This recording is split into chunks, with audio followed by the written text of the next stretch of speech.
I wish the way I was living could stop serving rock. Well, we're back from our break, and we've got Brad Friedman with us in the house. He's in West Hollywood. Brad is a national acclaimed blogger. And if you read my blogger, you know there's all kinds of exciting stuff in my blog these days. And Brad is one of the front runners of this country's blogging system. So let's go to Brad Friedman. Brad, how are you today? What's going on? Talk to me, babe. Doing well, hanging in there. Election is coming upon us, and we're already having meltdowns across the country. Other than that, everything's just swell. So what's going on? Talk to me, Brad. We're seeing votes flipping in state after state on these touchscreen machines, these god-awful touchscreen machines that ought to be removed from service immediately.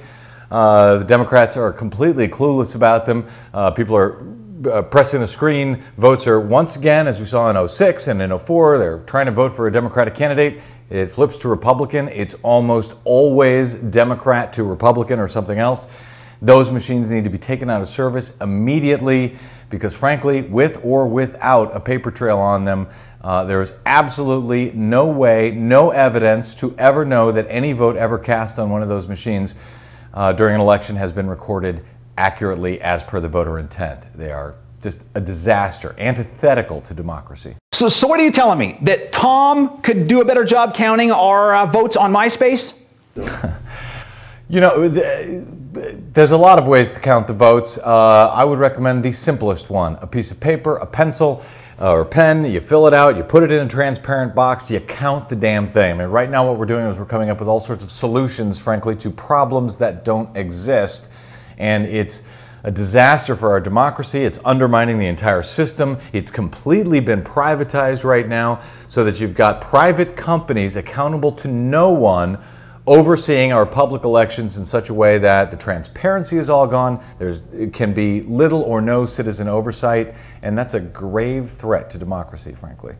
So are we going to have a problem here, Brad? I mean, are we going to have another Florida or what? Well, we're already having Florida issues. The question is, how much does corporate media want to report what's going on, and how much do folks like? Again, I hate to pick on the Democrats because, frankly, it's the Republicans who are out there trying to keep people from voting, while the Democrats are unfortunately looking at these problems with voting machines and not doing anything about it. So we've already got these problems going on. We had them going on in 04. We had them in 2006.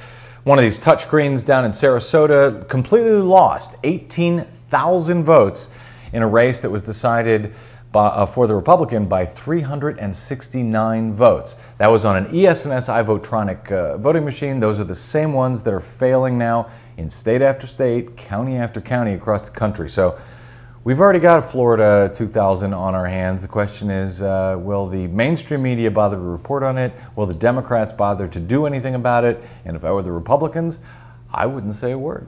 Well, with Obama so far ahead, there wasn't really a question about who was going to be the president. Do you still see this as being a viable problem in this year's election? Whether he wins or not, it kind of makes me crazy, but there are 435 House races, 30-something Senate races, untold numbers of state and local races and initiatives that also matter, that are also recorded on these same crappy, hackable, failing voting machines. So what you're saying is we're talking about like mayors and city councils and just about everybody else here. Yep, dog catchers.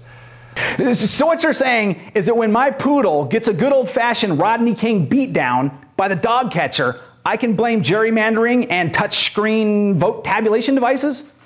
Well, yeah, look, and like I say, it's not just the touchscreens. These are all counted by computers made by companies like Diebold, ES&S, Sequoia, Hart InterCivic with no oversight whatsoever. It takes one person to hack an entire election, to flip the election without detection, and this has been shown now in study after study from Ohio to California to Colorado to Princeton University to Florida State University. It's insane.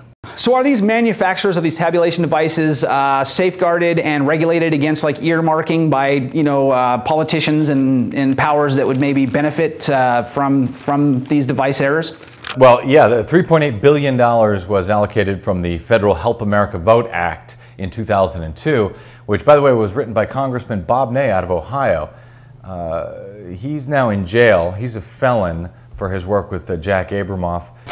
Wow, so our nation's top vote regulator is a felon behind bars? Well, this was the congressman from Ohio who wrote the bill that sent $4 billion out to buy these machines. The folks who work at those voting machine companies aren't yet in jail, but I'm working on it. Well, Brad has a nationally acclaimed blog. Brad, tell our viewers out there how they can find your blog.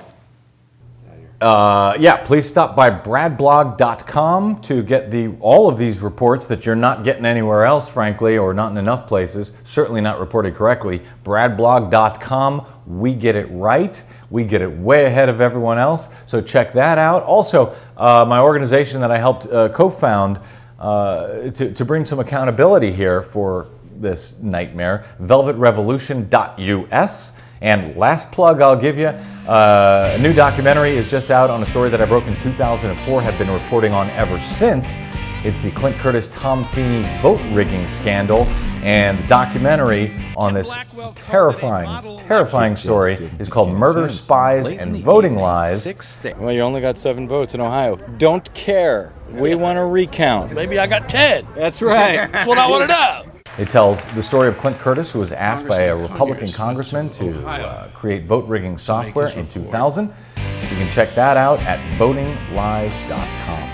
Well, there it is, the amazing Brad Friedman right there. Thanks, Brad, for joining us. That's another episode of ADHD TV in the can. We're out of here.